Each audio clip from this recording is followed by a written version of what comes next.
The experience of making an exhibition is always a revelatory experience.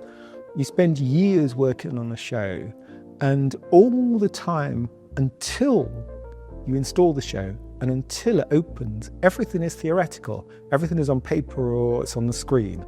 And what I never fully reckon with is the experience of seeing the works in the space, in themselves, both as individual works, but then also as works in relationship to each other.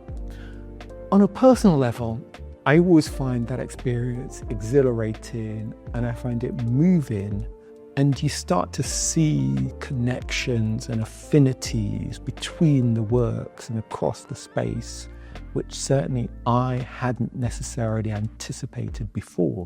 And this is, for me, this is more than, one can see some connections between a Barbara Walker work and a Titus Kaphar work, which are both referencing the same historical artwork. But it's more than that. It's really the emotional connection as much as the aesthetic connection.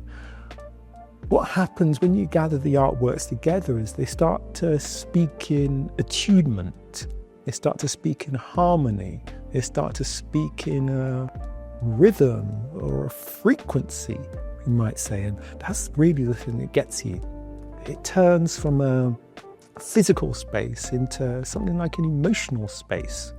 And the reason I say that is because all of these works are talking about the subjectivity of Black living.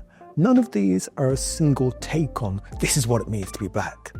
All of these offer an individual relationship to those histories, these collective histories that Black people gather and live with.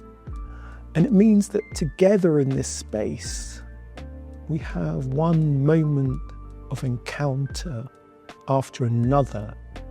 We have a space as a whole that speaks of fragility and joy and kinship and connection and alienation and hope.